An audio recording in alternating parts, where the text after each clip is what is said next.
আগন্তুক বৰ্ষৰ 2025-26 চনৰ নৱোদয় বিদ্যালয়ৰ যিটো ষষ্ঠ শ্ৰেণীৰ নামভৰ্তিৰ বাবে হোৱা প্ৰৱেশ পৰীক্ষা, সেই প্ৰৱেশ পৰীক্ষাটো হ'ব 18 এপ্ৰিল, এক্সাম ডেটটো হ'ব 18 জানুৱাৰী 18/01/2025, অহা বছৰৰ জানুৱাৰী 18 তাৰিখে হ'ব।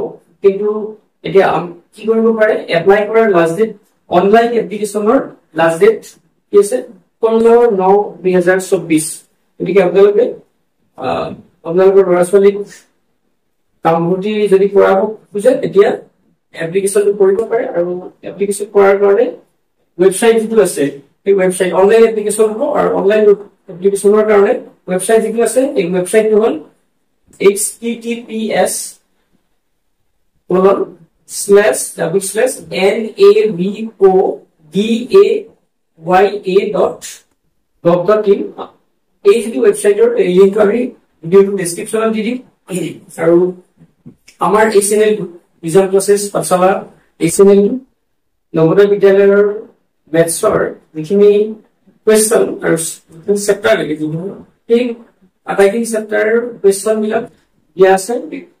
আপোনালোকে ভিডিঅ' বিলাক আমাৰ ভিজন ক্লাছেছ পাঠশালা যিটো চেনেল আছে তাৰ প্লেলিষ্টত গ'লে পাই যাব, আপোনালোকৰ ল'ৰা ছোৱালীক দেখুৱাব পাৰে। গতিকে এই পৰীক্ষাটো দিয়াৰ কাৰণে এলিজিবিলিটি কি হ'ব লাগিব, মানে কি পাছ কৰি থকা হ'ব লাগিব, ক্লাছ 5 কৰি থকা হ'ব লাগিব। ক্লাছ 5ত গভৰ্ণমেণ্ট ৰিকগনাইজ যিবিলাক স্কুল আছে, সেইবিলাক স্কুলত গভৰ্ণমেণ্ট ৰিকগনাইজ স্কুলবিলাকত তাৰে কৰি থকা হ'ব লাগিব।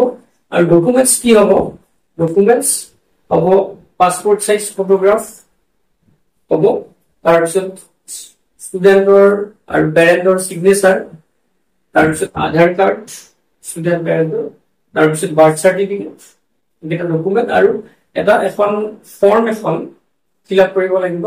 এখন ফৰ্মখন ডাউনলোড কৰি লিখি এইখন কি হেডমাষ্টাৰৰ পৰা লিখি ল'ব লাগিব, এইখন স্কুলত কৰি থকা বুলি। সেইখন ফৰ্মৰ মই লিংকটো ডেছক্ৰিপশ্যনত দি দিম। আৰু সেইখন ফৰ্ম আপলোড কৰিব লাগিব পিছত অনলাইন গৈ, যিটো আমি ৱেবছাইটৰ কথা কৈছো। আৰু সেই ৱেবছাইটৰ এড্ৰেছটো আমি আমাৰ যিটো ভিডিঅ'টো ডেছক্ৰিপশ্যনত পাই যাব। আৰু পৰীক্ষাটো 100 মাৰ্কছৰ হ'ব। আৰু তাত 3 ধৰণৰ কুৱেশ্যন থাকিব। এটা হ'ল mental ability test. Mental ability টেষ্টত তাত 40 কুৱেশ্যন আহিব আৰু মাৰ্কছ থাকিব, এইটো নাম্বাৰ অফ কুৱেশ্যন কিমান 40 হ'ব, আৰু মাৰ্কছ থাকিব 50। তাৰপিছত এৰিথমেটিক যিটো টেষ্ট আছে, এৰিথমেটিক টেষ্ট মানে আমাৰ মেথছৰ মেণ্টেল এবিলিটি, মানে আমাৰ ৰিজনিং বুলি ছবি দিয়া থাকিব বা ছবিবিলাক মিলোৱা, তেনেকুৱা ধৰণৰ কি থাকিব, মেণ্টেল এবিলিটি টেষ্ট থাকিব। এইটো 40 মাৰ্কছৰ, 40টা কুৱেশ্যন থাকিব 50 মাৰ্কছৰ। তাৰপিছত এৰিথমেটিক টেষ্ট এটা থাকিব, যিটো আমি মেথছৰ যিখিনি থাকিব সেইখিনি কুৱেশ্যন থাকিব 20, নম্বৰ থাকিব 25।